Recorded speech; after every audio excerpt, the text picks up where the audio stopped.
Tut, suara dering telepon baru berbunyi sekali. Donnie Wei sudah langsung mengangkat telepon, agar Carmilla Su bisa mendengarnya. Michelle Su bahkan sengaja mengaktifkan pengeras suara. Julia Tang melihat sejenak orang yang menghubunginya. Seketika itu hatinya berbunga-bunga. Dengan senyum dia berkata, "Oh anakku, ternyata kalungmu itu pemberian dari Donnie ya. Dia baik sekali padamu. Pria seperti ini, harus kamu jaga baik-baik." Suaranya Julia Tang sangat keras. Orang-orang yang duduk di dekat mejanya saja bisa mendengarnya. Mereka semua melihat ke arahnya.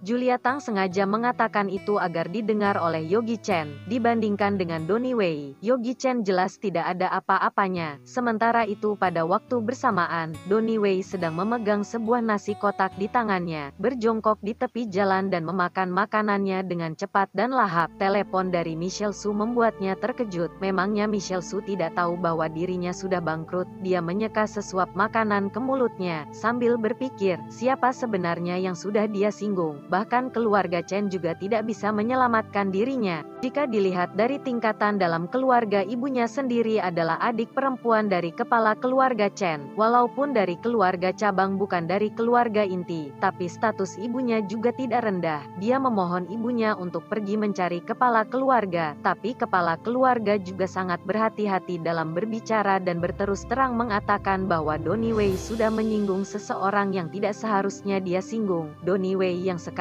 sangat miskin hingga lalat saja tidak mau dekat dengannya.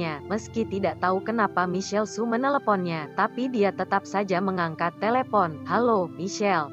Donnie, aku sudah menerima Endless Love, nama lain Sky City, yang kamu berikan. Sangat indah, kamu sangat perhatian." Wajah Michelle Su sedikit merona dan berkata, "Aku ingin bertanya padamu, apakah kamu masih bisa mendapatkan kalung edisi Sky City yang lainnya, Endless Love?" Donnie Wei tertegun sejenak, lalu berkata, "Michelle, apakah yang kamu maksud adalah kalung imitasi yang aku suruh orang buat dengan menghabiskan biaya 200.000 rem, sekitar 400 juta rupiah?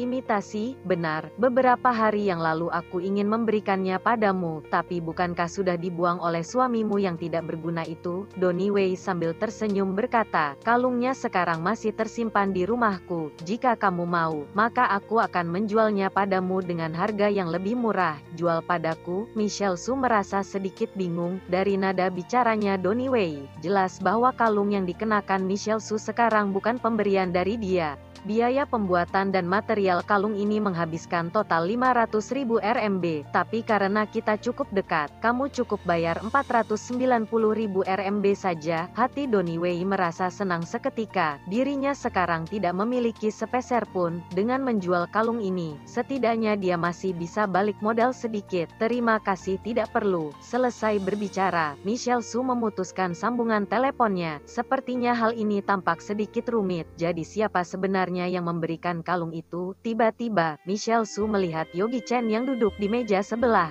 "Jangan-jangan, dia." Michelle Su tiba-tiba teringat setelah Yogi Chen membuang barang pemberian Donnie Wei hari itu, Yogi Chen pernah mengatakan akan memberikannya Sky City yang asli. Apakah benar-benar dia? Michelle Su dengan refleks melihat ke arah Yogi Chen. Yogi Chen mengelus-elus perutnya. Dia makan dengan kenyang. Meja ini dipenuhi makanan enak dan tidak ada orang yang berebut dengannya. Jika saja mereka tidak menatap dirinya dengan wajah mengeluh, maka itu akan lebih baik lagi.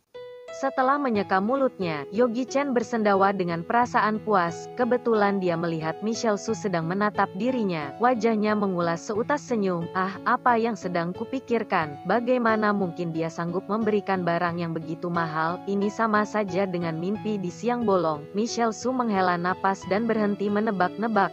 Hiasan rambut yang ada di kepala wanita itu cukup menarik. Seperti itu barang antik. Yogi Chen melihat Carmilla Su yang duduk di samping Michelle Su. Carmilla Su terlihat sedang memakai aksesoris rambut yang diukir dari giok putih. Dilihat dari modelnya itu harusnya berasal dari dinasti Ming. Itu benar-benar barang antik. Ada pepatah mengatakan, nilai barang antik ibarat harga emas saat krisis. Keluarga Chen banyak berinvestasi di bidang barang antik. Karena sering melihat dan berurusan dengan barang antik, Yogi Chen pun memiliki kemampuan untuk membedakan barang antik. Kemudian, keluarga Chen bahkan secara khusus mengundang pelopor nomor 1 pengamat barang berharga dari Huaxia, Guru Han Shuang untuk menjadi pengamat utama barang berharga milik keluarga Chen. Kala itu, begitu libur musim panas tiba, Yogi Chen akan mengikutinya untuk belajar.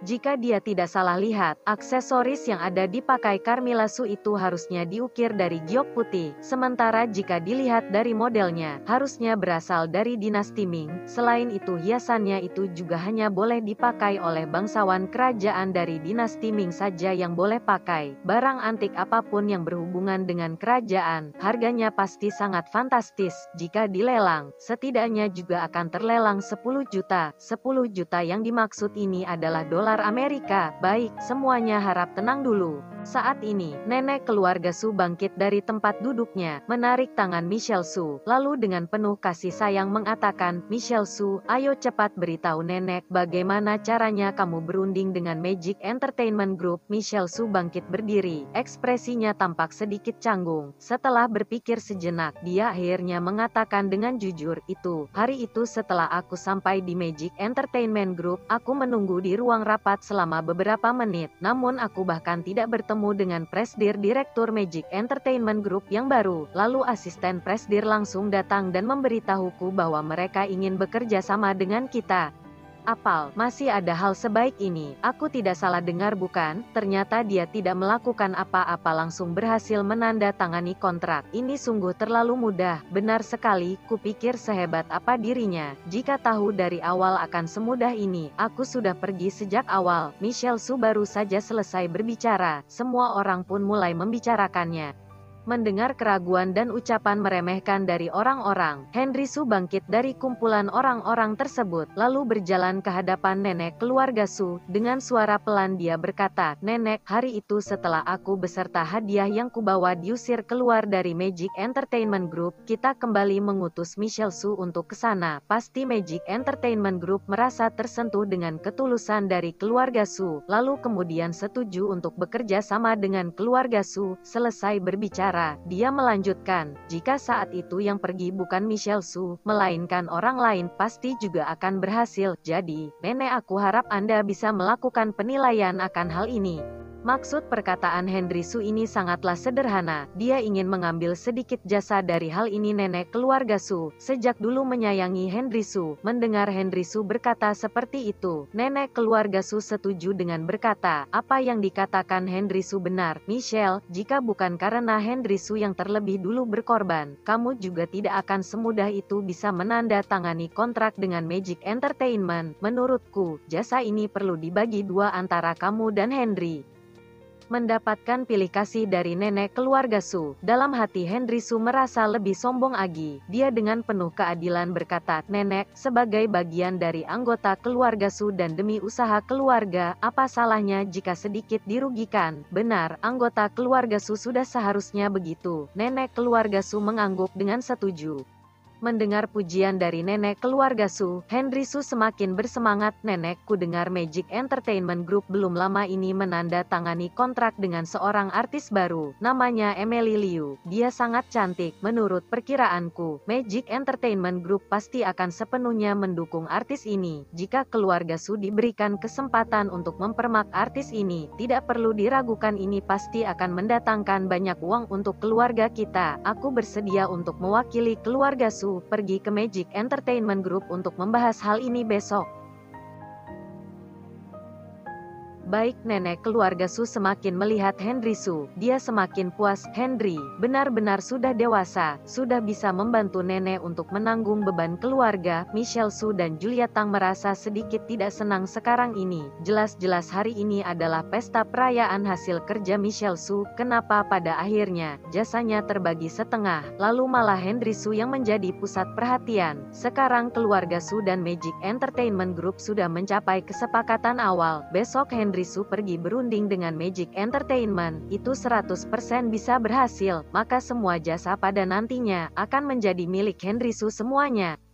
Michelle Su menghela napas dalam hati. Siapa suruh dia bukan anak laki-laki dan juga tidak bisa mendapatkan rasa sayang dari nenek. Nenek, hari ini adalah hari yang membahagiakan. Aku yang akan membayar tagihan makan hari ini. Henry Su dengan gagah berkata, kalian semua harus makan dan minum sepuasnya. Jika tidak berarti kalian tidak menghargai aku. Pelayan, keluarkan araknya. Henry Su berteriak pada pelayan yang berada cukup jauh di sana. Setelah mendengar suara itu, dua orang pelayan yang mengenakan baju terusan tradisional datang dengan membawa menu. Tuan, ini adalah menu kami. Arak apa yang Anda butuhkan? Bawa pergi menunya. Henry Su mengesampingkan menu yang ada di hadapannya. Dasar tidak bisa melihat situasi. Hari ini aku sedang senang. Berikan aku arak yang paling mahal di toko ini. 1 botol untuk setiap meja. Aku tidak mau jika bukan yang paling mahal. Baik tuan, mohon ditunggu sebentar. Tidak lama kemudian, satu baris pelayan yang mengenakan pakaian tradisional berjalan masuk membawakan arak. Pakaian mereka tampak putih, sungguh pemandangan yang indah bagi siapapun yang melihatnya.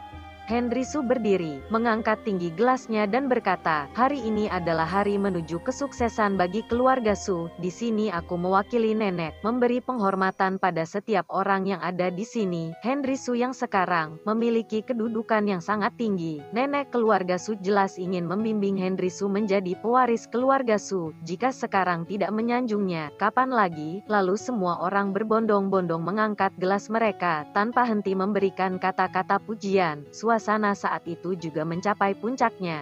Henry Su dengan sukses menjadi pusat perhatian semua orang. Setelah beberapa putaran meneguk arak, dia pun mulai sedikit mabuk. Saat melihat waktu, Henry Su merasa waktu sudah cukup larut. Dia pun memanggil pelayan. Hitung totalnya, pakai kartu ini. Henry Su mengeluarkan kartu dengan gerakan santai, lalu melihat Carmilla Su yang duduk di sampingnya. Wanita cantik berada di samping. Kesempatan yang baik seperti ini, tidak mungkin dia lepaskan. Astaga, kartu kredit American Express Centurion spesial dari ICBC. Melihat kartu bank yang dikeluarkan oleh Henry Su, orang yang tahu tentang kartu itu pun langsung berteriak. Ayo kawan semua, jangan lupa subscribe channel ini, like dan komen, agar saya lebih semangat lagi membuat video dan menulis cerita ini.